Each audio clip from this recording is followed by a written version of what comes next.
So gold வந்து நாளைக்கு 10 வருஷத்துக்கு அப்புறமா 10,000 ரூபாய் இருக்குன்னு வைங்களேன், நீங்கள் சொன்ன மாதிரி 1 லட்சம் ரூபாய் இருக்குன்னு வைங்களேன். ஸோ இந்த 1000 ரூபாய் வந்து அந்த 1 லட்சம் ரூபாய்னா நீங்கள் அன்றைக்கி வந்து உங்ககிட்ட 1 லட்சம் ரூபாய் கேஷாக வரும். ஸோ அன்றைக்கி வந்து அந்த டிசைன் பிடிக்கல, அதை வந்து நீங்கள் திருப்பி மெல்ட் பண்ணி ரிட்டர்ன் பண்ணி இன்னொரு பொருள் வந்து வாங்கும்போது அது ரிட்டர்ன் பண்ணும்போதும் மெல்ட்டிங் சார்ஜு வேஸ்டேஜு சொல்லி சார்ஜஸ் வந்து உங்களுக்கு வரும். ஸோ இன்றைக்கி ஒரு 10-20%, அன்றைக்கி ஒரு 10-20% நீங்கள் நினச்சி பாருங்கள். நீங்கள் வந்து 1 கோடி ரூபாய் கோல்டு மியூச்சுவல் ஃபண்டில் இன்வெஸ்ட் பண்ணி அந்த ஸ்டேட்மெண்ட்டை வந்து இந்த மாதிரி கையிலே எடுத்துகிட்டு ரோட்டில் போனால் கூட எவனும் எடுக்க முடியாது. 1 கோடி ரூபாய் கோல்டு எடுத்து போக முடியுமா? ரியல் எஸ்டேட் பக்கம் பப்ளிக் வந்து இப்போ டைவர்ட் ஆகிறது வந்து சரியான ஐடியாவாக இருக்குமா? ஏன்னா வந்து லிக்விடிட்டிங்கிற இஷ்யூ வரும் சரிங்களா. ரியல் எஸ்டேட்டில் நம்ம வந்து ஒரு அவசரத்துக்கோ இப்போ கோல்டை வந்து கன்வெர்ட் பண்ணுற மாதிரி வந்து பார்த்தீங்கன்னா லேண்டை கன்வெர்ட் பண்ண முடியாது. ஸோ இது சரியான ஐடியாவாக இருக்குமா சார் ரியல் எஸ்டேட் பக்கம் போகிறது? ஷோ பண்ணிட்டு இருக்கேன், என்கிட்ட ஒரு ரியல் எஸ்டேட் இருக்குது, அங்கே ஒரு டேபிள் சேர் போட்டு எவ்வளோ உட்காந்துருக்கான்னு வைங்களேன், என்னால் போய் ஹேண்டில் பண்ண முடியுமா? டொனால்ட் ட்ரம்ப் பிரசிடென்ட் எலெக்ஷன் போது என்ன சொன்னார்னா, நிறைய நாட்டு வந்து நம்மளோட ப்ராடக்ட்ஸ் மேலே அதிகமாக. ரிஃப்ளெக்ட் நேயர்களுக்கு வணக்கம். இன்றைக்கி நம்ம கூட வந்து பார்த்திங்கன்னா ஃபினான்ஷியல் எக்ஸ்பர்ட் மிஸ்டர் விவேக் கர்வா சார் தான் இணைச்சிருக்காரு. வணக்கம் சார். வணக்கம். இப்போ கோல்டு வந்து பார்த்திங்கன்னா நம்ம ஃபிசிக்கலாக வாங்குறாங்க அப்படின்றப்போ சில பேருக்கு டவுட்ஸ் இருக்குது. சில பேர் வந்து பார்த்திங்கன்னா ஆர்னமெண்ட்ஸாக வாங்குறவங்களும் இருக்காங்க. அது வந்து பார்த்திங்கன்னா அவங்களுக்கு வந்து இன்றைக்கி தேவை இருக்காது. ஸோ மேரேஜ் கிட்ட வருதுன்றப்போ ஆர்னமெண்ட்ஸாக வாங்கிக்க போகிறாங்க. ஸோ வந்து எனக்கு வந்து நீடே வந்து பார்த்தீங்கன்னா இன்னும் 5-6 வருஷத்துக்கு அப்புறம் தான் எனக்கு வந்து ஆர்னமெண்ட்ஸுக்கான நீட்ஸ் இருக்குது அப்படின்றப்போ இதுக்கு பெஸ்ட் சொல்யூஷன் நான் சொல்கிறேன். உங்கள் கேள்வி எனக்கு புரிஞ்சு போயிடுச்சு. நான் நிறைய பேர்கிட்ட சொல்லுவேன். இப்போ என்கிட்டே வந்து நிறைய கிளைண்ட்ஸ் வருவாங்க. சார் பாப்பா வந்து 1 வயசு தான், 2 வயசு தான், எப்போ வேணும்? மேபி 22 வயசுக்கு அப்புறமா வேணும். ஆர்னமெண்ட்ஸோட 20 வருஷம் இருக்குது, மினிமம் 20 வருஷம் இருக்குது. நீங்கள் வந்து 18 கூட கல்யாணம் பண்ணி வச்சா கூட 17 வருஷம் இருக்குது, ரைட்டா? ஸோ இன்றைக்கி வந்து நீங்கள் ஆர்னமெண்ட்ஸாக வாங்கினீங்கன்னு வைங்களேன், உங்களுக்கு வந்து கூலி சேதாரம் எத்தனை சார்ஜஸ் இருக்குது, ஆமாம், அதெல்லாம் நீங்கள் கொடுத்து வாங்குவீங்க. ஆக்சுவலாக கோல்டு வாங்கும் போது நீங்கள் வந்து ஒரு -20% ஸ்டார்ட் பண்ணுறீங்க. இந்த சார்ஜஸை பார்த்தீங்கன்னா நான் சொல்கிறது இமோஷனால் மக்கள் வந்து இந்த சார்ஜஸை பார்க்கறது இல்லை. ஆனால் ஃபேக்ட் என்னென்னா, நீங்கள் வந்து 1000 ரூபா கோல்டு வாங்கணுன்னா நீங்கள் வந்து 1050 ரூபாவோ 1100 தான் கொடுக்குறீங்க. ஸோ ஸ்டார்ட் பண்ணும்போதே 1000 ரூபா கோல்டு வாங்குறீங்க, ஆனால் உங்களோட வேல்யூவேஷன் வந்து அங்கே 970 980 தான். புரியுது சார், ரைட்டா? ஸோ இந்த முதல்ல இந்த 10-20% ரிகவர் பண்ணணும், அப்போ தான் உங்கள் காஸ்டிங் வரும். ஓகே. அதுக்கப்புறமா நீங்கள் வந்து 10 வருஷத்துக்கு அப்புறம் வந்து கண்டிப்பாக அந்த பாப்பா சொல்லலாம், இந்த டிசைன் எனக்கு பிடிக்கல. ஏன்னா 10 வருஷத்தில் டிசைன் மாறுமா? 1000 வாட்டி மாறும் கண்டிப்பாக, ரைட்டா?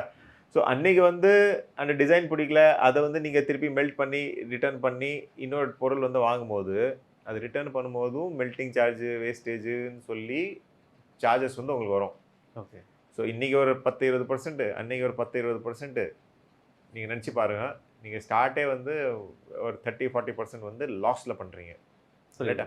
அதோட பெஸ்ட் ஆப்ஷன் என்ன? இந்த மாதிரி கிளைண்ட் கிட்டே தான் சொல்லுவேன்.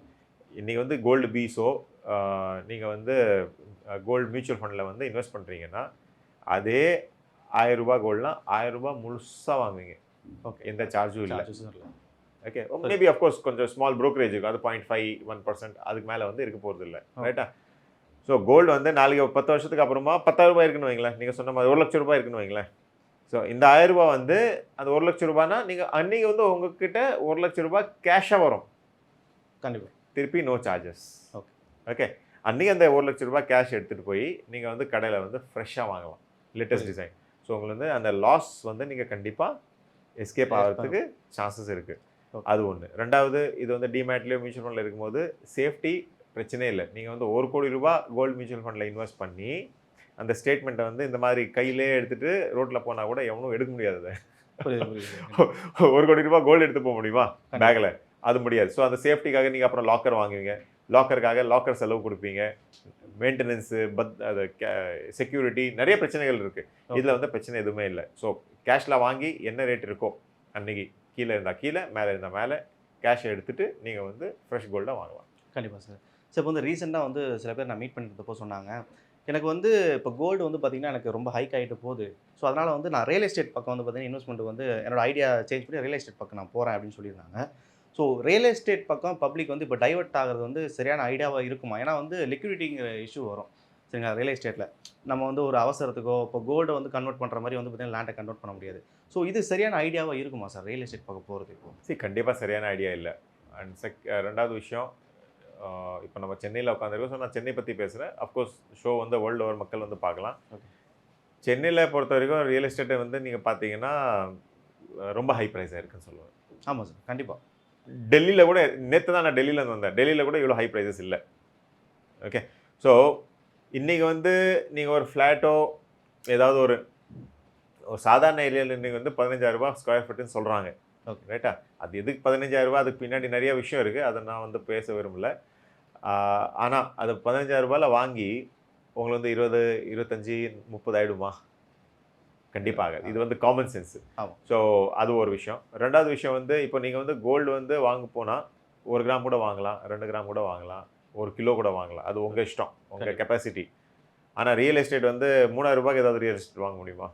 வாய்ப்பே கிடையாது, சான்ஸே இல்லை. ஸோ உங்ககிட்ட ஆல்ரெடி ரியல் எஸ்டேட் இருக்குன்னா கண்டிப்பாக ரியல் எஸ்டேட் வந்து இன்னொரு ரியல் எஸ்டேட் வந்து not a good option. Okay, ஃப்ராங்காக சொன்னீங்கன்னா என் பேர்லேயும் வந்து எந்த ரியல் எஸ்டேட்டும் இன்னைக்கு டேட்டில் இல்லை. புரியுது. நீங்கள் வந்து என்ன சொல்லுவாங்க, நம்ம கவர்மெண்ட் ஏஜென்சியில் போயிட்டு பார்த்தீங்கன்னா விவேக் காரா பேரில் ஏதாவது ஒரு ரியல் எஸ்டேட் இருக்கா? ஒன்று கூட இல்லை இவ்வளோ வரைக்கும். கண்டிப்பாக புரியுது புரியுது சார். ஸோ அது வந்து குட் ஆப்ஷன் நான் கண்டிப்பாக சொல்ல மாட்டேன். நீங்கள் வந்து ரியல் எஸ்டேட்லையும் இதே மாதிரி தான் சார். நான் தங்குறதுக்கு எனக்கு ஒரு வீடு வேணும் இல்லை, கண்டிப்பாக வாங்குவேன். ஆமாம், அது வந்து நான் வேணாம்னு சொல்லலை. அதுக்காக நீங்கள் வந்து ஒரு ஃப்ளாட்டோ, வீடோ, லேண்டோ, பிளாட்டோ, வாட்டெவர் என்ன வாங்குறீங்களோ கண்டிப்பாக வாங்கலாம்.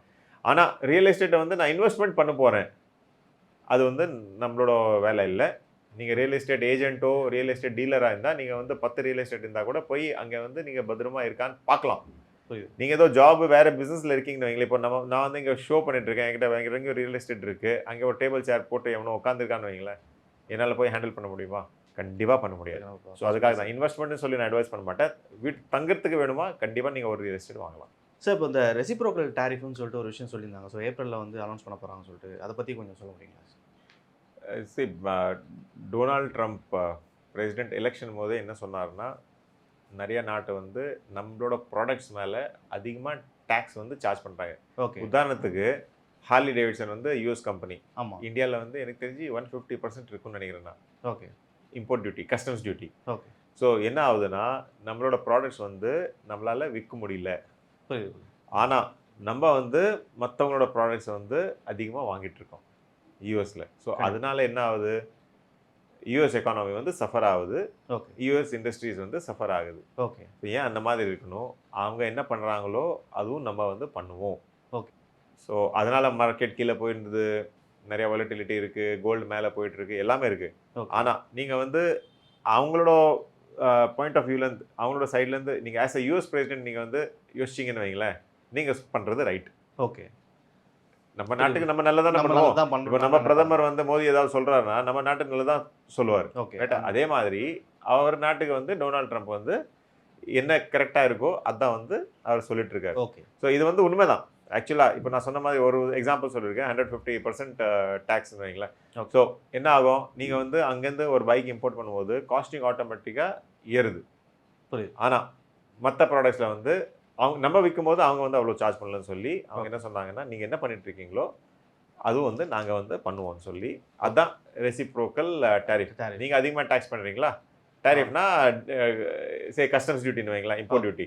ஸோ நீங்கள் வந்து அதிகமாக டேரிஃப் சார்ஜ் பண்ணுறீங்கன்னா நாங்கள் கூட அதிகமாக வந்து உங்கள் ப்ராடக்ட்ஸ் மேலே வந்து சார்ஜ் பண்ணுவோம். ஓகே. ஸோ என்ன ஆகும், இன்றைக்கி வந்து ஒரு ராயல் என்ஃபீல்டு புல்லட் வந்து யூஎஸ்க்கு வந்து நம்ம எக்ஸ்போர்ட் பண்ணணும்னா அங்கே வந்து ஒரு 50% டேக்ஸ்னு வைங்களேன், அவரும் வந்து 150 ஆக்கிட்டாருன்னா நம்மளோட பைக்கும் அங்கே காஸ்ட்லி ஆகிடும், வாங்க மாட்டாங்க.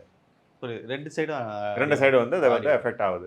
ஸோ அதனால் வந்து இது வந்து பண்ணிட்டு இருக்காரு. ஓகே சார், இது வந்து டேரிஃப்னு ஒன்று மைண்டில் வைங்க. யூஎஸ் பிரசிடென்ட் டொனால்ட் ட்ரம்ப் பொறுத்த வரைக்கும் ஓகே, அவர் வந்து hard core business man.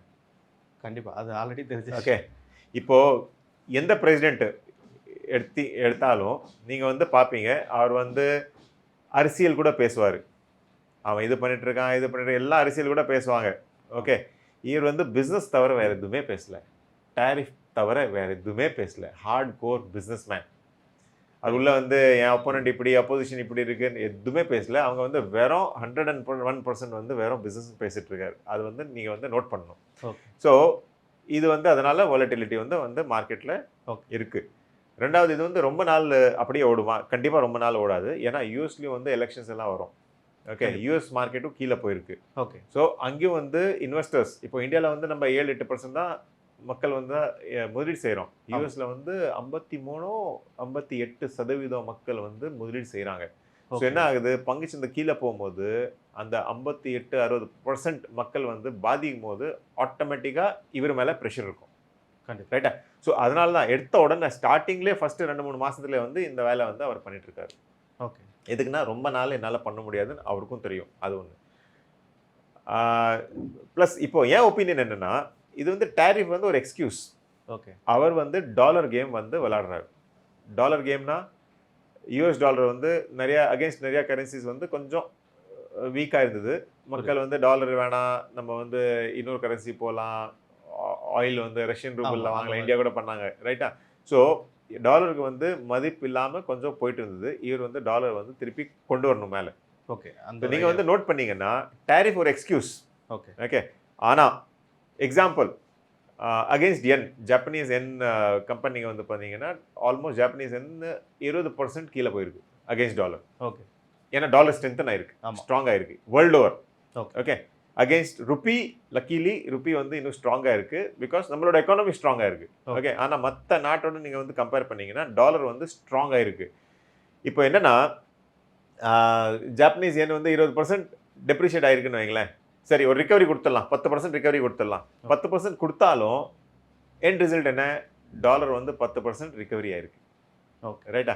So அவருக்கு வந்து டேரிஃபே தேவையில்லை. டாலர் ரிகவரி ஆனாலே அவருக்கு வந்து இந்த டேரிஃப் வந்து ஆட்டோமேட்டிக்காக அட்ஜஸ்ட் ஆகிடும். ரைட்? ஸோ அதுதான் நான் சொல்கிறேன். ஹார்ட் கோர் பிஸ்னஸ் மேன் அவர் வந்து மேபி டேரிஃப்னு விளையாடிட்டு இருக்காரு. ஆனால் இதில் வந்து டாலர் கேம் வந்து பெரிய கேம். ஸோ டாலர்னாலே யூஎஸ் வந்து இங்கே பெனிஃபிட் ஆக போகுது. ஹாப்பி நியூஸ் என்னன்னா இது வந்து ரொம்ப நாள் தாங்காது. கண்டிப்பாக சார். இதனால் வந்து பார்த்தீங்கன்னா நிறைய பேருக்கு வந்து இப்போ இந்தியன் ஸ்டாக் மார்க்கெட்டில் ஏதாச்சும் கரெக்ஷன்ஸ் வருமா அப்படின்ற ஒரு கொஸ்டின் இருந்துச்சு. வந்துச்சே ஆல்மோஸ்ட்.